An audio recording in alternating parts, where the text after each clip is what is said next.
Supervisors is back in session, and before us we have item 7C2, a notice public hearing scheduled for 1:30, and public hearing to consider an appeal of a Planning Commission's decision on January 17, 2008, approving the following project with special conditions as listed before us. So this is an appeal. And we'll first hear from the director on the item, and the board will address those items. Has proper notice been established to the clerk? Yes, it has. Okay. And to the board members, acknowledgement of any contact with proponents or opponents of the item. Please state one way or the other. Obviously, no contacts from opponents or proponents. The hearing procedures will be as following. I'll open the public hearing. We'll have a staff report, cover a brief summary. The Board of Supervisors will ask questions regarding the staff report. The Board of Supervisors will then hold additional questions until all presentations are given. The appellant has 20 minutes maximum, followed by the applicant. I believe they're one and the same today, is that correct? And the clerk will hold the time frames. Let's see. And has there been any additional correspondence or telephone calls received to the clerk? None. Okay. And then we'll allow for public input. Please fill out a speaker form. When called upon, stand up and move to the microphone, state your name for the record, and keep your comments to 3 minutes for members of the public. And the appellant or applicant will be allowed a final remark of 10-minute period, at which time staff will present any final remarks and move to the Board of Supervisors for questions. And we'll then conclude the public hearing. So let's take up the item before us, item 7C2. And Frank, please present the item. Thank you. This is an application for a minor division, create two parcels, a 100-acre parcel and a 20-acre parcel. The 100-acre parcel will be the remainder. It's probably helpful to give a little background to not just this project, but to the area. Vista del Lago is an area that's on the northeast side of Lake Mendocino, and at the time of the adoption of the general plan, when they were working on it back in the late 70s and early 80s, I believe there's a development company that owned the majority of that land, and the plan at that time was they were going to come in and do some more comprehensive development of the area and create 20-acre parcels, and there was going to be a planned community, if you will. At the time, there was some advocates to designate that whole area rangeland, but because it had this development company that was in place that was to come in and deal with a comprehensive plan, the minimum lot size was reduced to 20 acres. However, there was a planned development overlay district that was placed on that property with the intent that they would address through a master development plan issues such as the road network that would be developed. There's also concerns, again, due to its proximity to the lake, about sedimentation in the lake and other issues that for a development. However, in subsequent years, the development company went away, certificates of compliance were created, individuals bought those properties, and there was a few minor divisions that came in over time seeking to divide the land.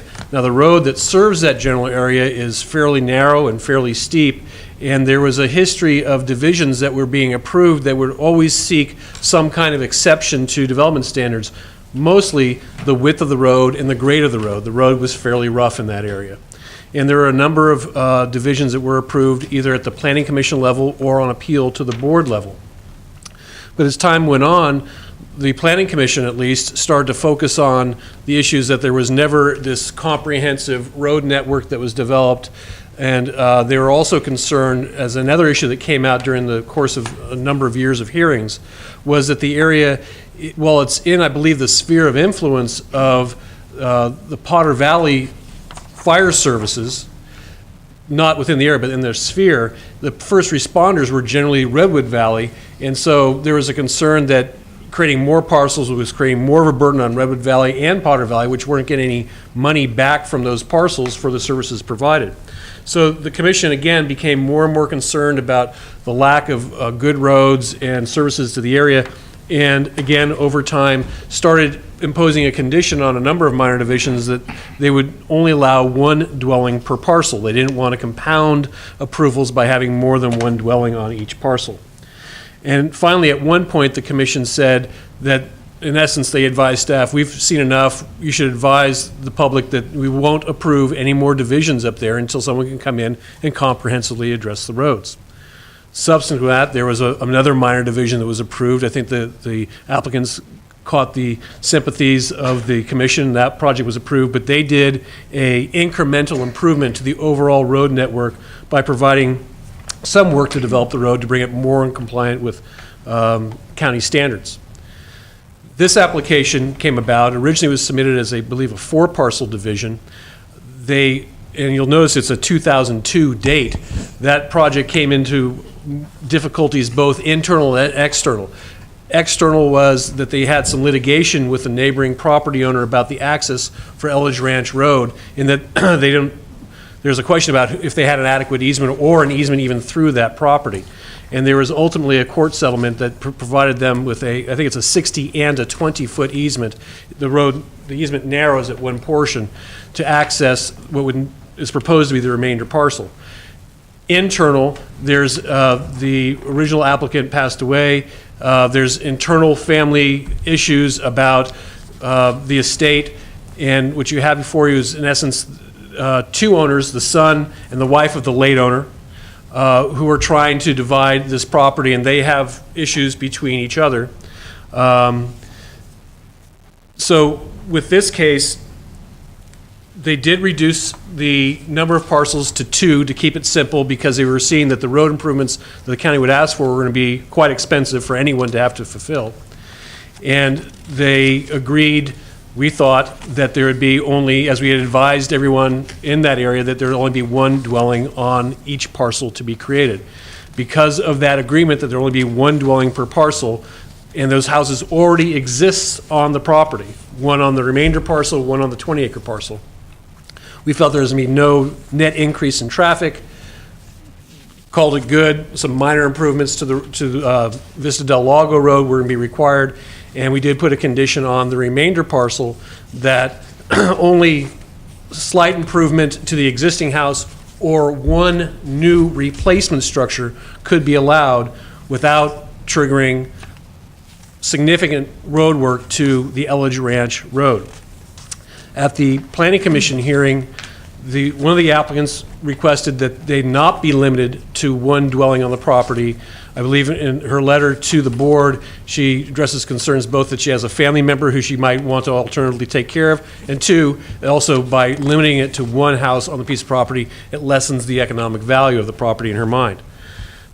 I want to emphasize that the reason your staff is recommending approval of the project, even though it does not meet road standards, is because there will be no increase in development if it's limited to one house per parcel.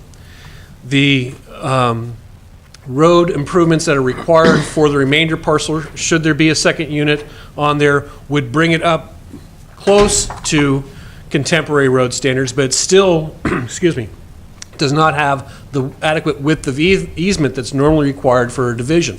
So we believe that, you could develop it with, there already are developed with one house per parcel. It's fair and equitable because there'll be no change in it, and there's a provision that's always available for a person to come back in and modify the conditions of approval to allow a second unit should the road improvements be brought up to snuff for the whole of the area. So